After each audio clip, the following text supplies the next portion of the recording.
Hello and welcome to the Paris Motor Show 2014. Over the next half an hour, we are going to get you all of the latest, the information on all the latest cars, SUVs, MUVs and whatnot that's trending here at Paris. Cars, MUVs and SUVs that are grabbing headlines around the world, so stay tuned. The Paris Motor Show, or the Mondial de l'Automobile, was the first motor show in the world, debuting 116 years ago. This biennial show is one of the most important motor shows in the world as global manufacturers put their best foot forward into the future. This year's theme was automobiles and fashion. Quite a cliché, a Parisian week flitting around beautiful women and even more gorgeous cars. It's time to hit the stands, and to begin, let's take a look at Škoda.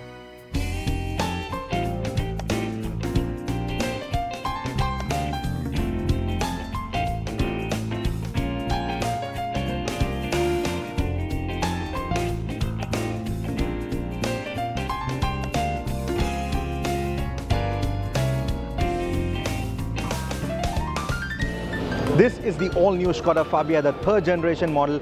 Now the second generation was present in India, it was discontinued at a later stage. This one won't replace that, more on that later.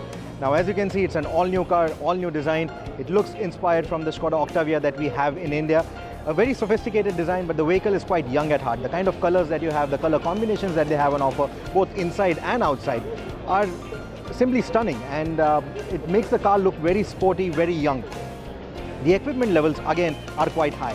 Unfortunately, like I said, this car is not coming to India because of those equipment levels and because of the technology that has gone into the new model. It's going to be a little too expensive for Škoda to manufacture it in India and justify that price tag. So what we will get instead is a new hatchback that is based on the current Rapid that already sells in India.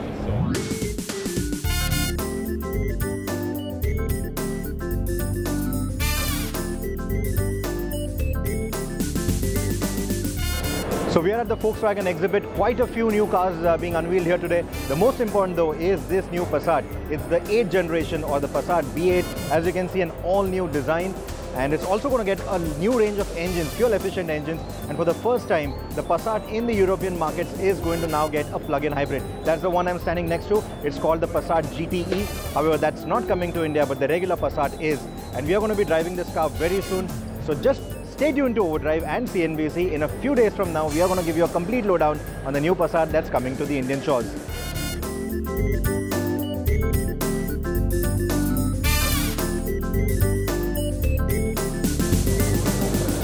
So you think the Polo GT TSI with that 1.2-litre turbocharged engine is fast? Think again, because this is the Polo GTI. And because it wears that iconic badge on the grille, it really needs a powerful engine.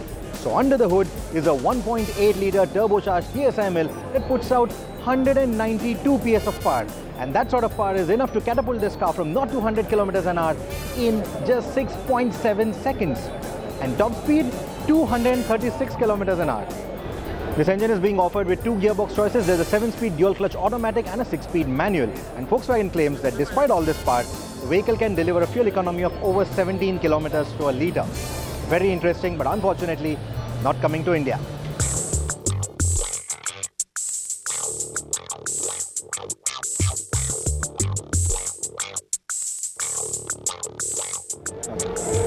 Spinning behind me is the XL Sport. This is the result of the Audi and Ducati marriage, and also an evolution of the XL1 concept that Volkswagen showed a little while back. In fact, they even got it to the Auto Expo. Now interestingly, this vehicle is powered by an 1199cc V-twin Superleggera engine from Ducati. It produces 197 PS of power and manages to reach from 0 to 100 km an hour in 5.8 seconds, and it screams all the way to an 11,000 RPM red line. Now, because of the wider tires and the new bodywork, the XL Sport is not as aerodynamic as the XL1. The XL1 had a coefficient of drag of 0.189. This has 0.258. Volkswagen still claims that this is the most aerodynamic sports car that they have made. In fact, this is the 200 millionth vehicle that they have made. However, we are not yet sure if it's ever going to see the light of day. The engine is mated to a 7-speed dual-clutch gearbox that manages to extract a top speed of 270 kilometers an hour from this car, from a twin-cylinder car. The Japanese car makers too were intent on making their presence felt at Europe's most stylish motor show. Honda unveiled the facelifted versions of the CR-V and the Jazz, which are likely to make their India debut next year. The CR-V will also finally feature a new 1.6-litre diesel mill from Honda's Earth Dream engine series, which should shake things up in that segment. The Jazz on display, on the other hand, was a prototype for the 2015 model that showcased some very sharp design cues and a longer wheelbase and overall length. Honda's arch-nemesis from the land of the rising sun, Toyota, unveiled the CHR concept hybrid compact crossover to give an early hint of the kind of vehicle Toyota would like to bring to the market in the future.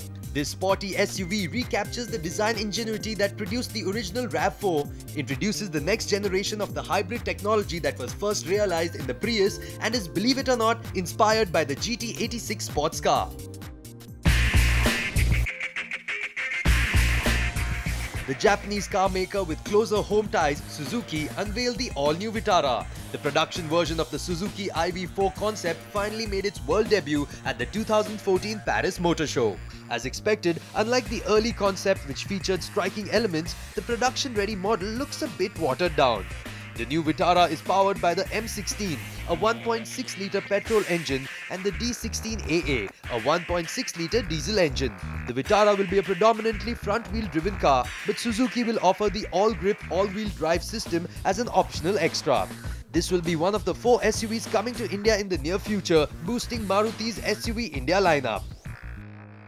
The excitement's building up here at the Paris Motor Show. We're going to take a short break now, but coming after the break, we're going to show you what Mercedes-Benz, Jaguar, Land Rover and BMW and Mini have to offer.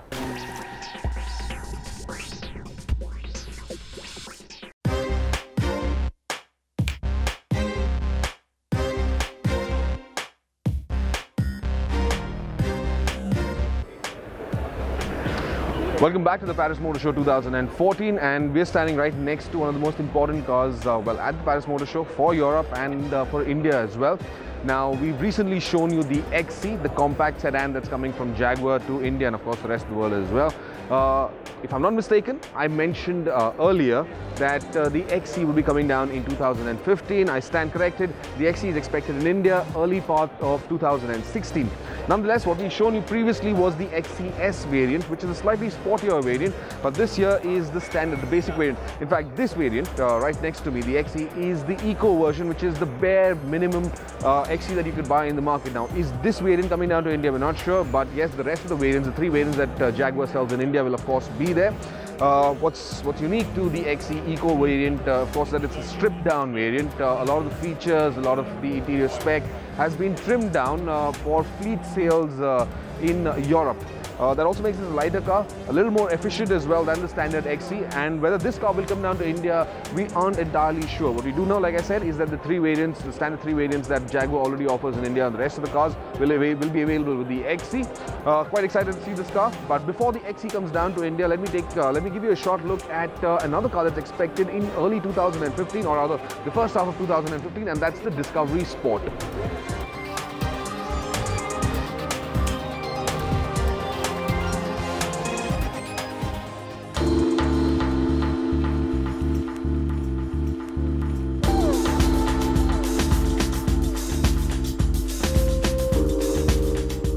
We want Mercedes-AMG to become the most desired sports car brand around.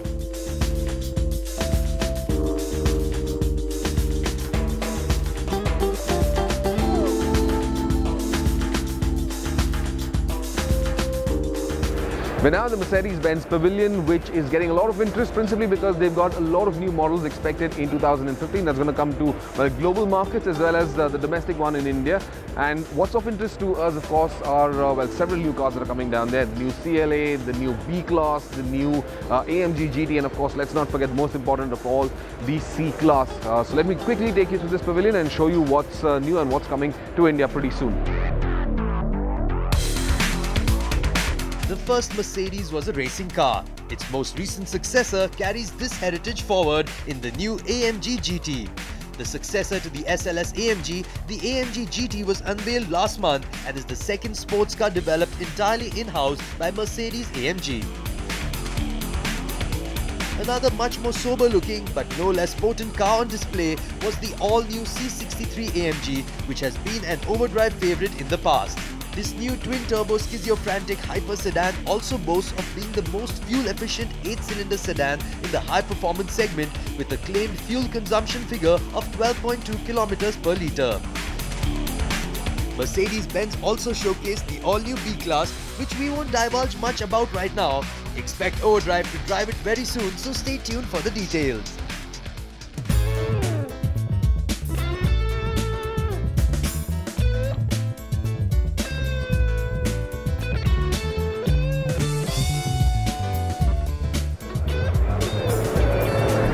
The car at Audi's Pavilion that's been grabbing headlines is none other than the TT. And now don't be surprised if you've seen 4 doors on this car, because that is exactly what it is. This is the TT 4-door concept. It's going to come down to market shortly, globally and of course in India as well. We're not sure about the timeline, but it will definitely make its way down to India once it goes into production.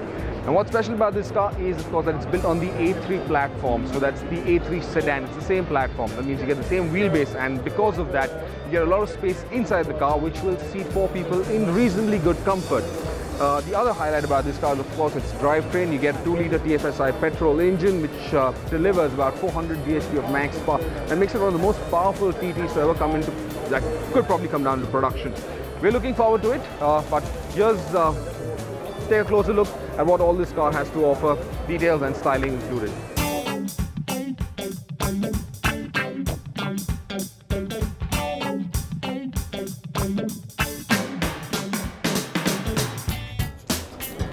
This is the 2015 Porsche Cayenne. Now those green calipers and that e-hybrid badge tells you that the chances of this variant coming to India are rather meek. But then what you need to look at is that new design. There are new headlights, there are new bumpers, there are new taillights as well. And if you look at the whole design, it's a minor evolution of the design or the Cayenne that we have in India. But the lines are much tighter. In fact, we are going to be driving this car very soon. So stay tuned to Overdrive and CNBC as we give you a complete review on this new Porsche Cayenne that's headed to India. Lots of technologies, performance and efficiency seen at the cars here at the Paris Motor Show 2014. We're going to take a short break right now, but coming back after the break, there's still a lot more of the supercars, sports cars, sedans, MPVs, SUVs, hatchbacks and lots more. Stay tuned.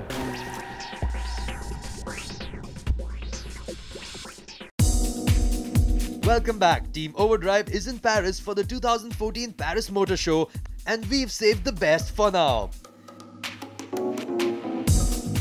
It was inevitable. Italian supercar maker Lamborghini has joined the hybrid bandwagon with its new flagship hypercar, the Asturion, following the likes of Ferrari and McLaren. The Lamborghini Asturion LP910/4, once again named after a bull of Greek mythological proportions, stresses its hybrid credentials. The 910 PS is carved from a 5.2-litre 610 bhp V10 petrol engine and 3 electric motors, adding the balanced 300 HP. With that sort of power on tap, expect a top speed in excess of 320 km per hour. The design of this car has polarized opinion, since it isn't as aggressive or sharp as the recent crop of Lamborghinis. But there is something in it that takes us back to the Lamborghinis of another era, whose dynamic lines were more fluid. The exercise is more of a capability study, but nonetheless expect Lamborghini to take it to production eventually.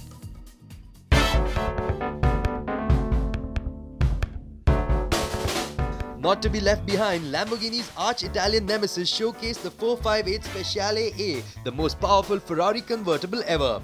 Unveiled in a triple-layer Modena yellow livery with central blue knot and Bianco Avis stripe, The Speciale Aperta will only have 499 units, making it very exclusive.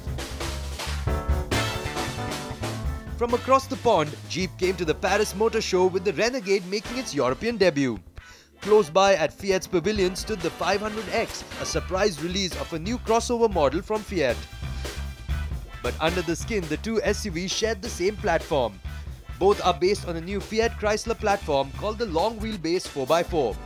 While the new Fiat 500X will be sold alongside the Jeep Renegade and will be built in the same factory using mostly the same parts, the major difference between the two is that the Jeep is trail-ready with more off-road capability, whereas the Fiat is road-based with light off-road expectations.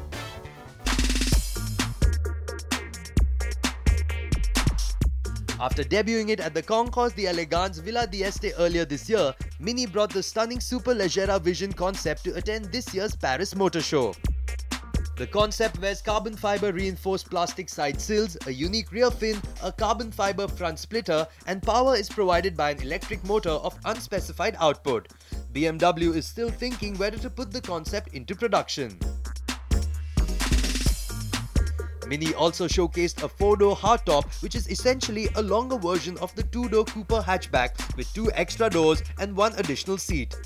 Mini added 2.9 inches between the front and rear wheels and 6.3 inches to the overall length when compared to the 2-door Cooper. It'll be a little taller too, allowing for some more headroom for occupants.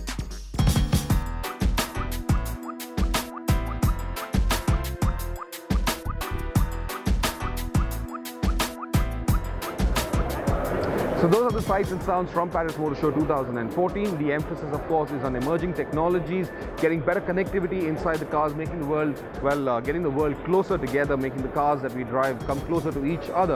Of course, a lot of those technologies focus on better efficiencies, lower emissions, better performance, design and style, and of course, interior comfort and convenience.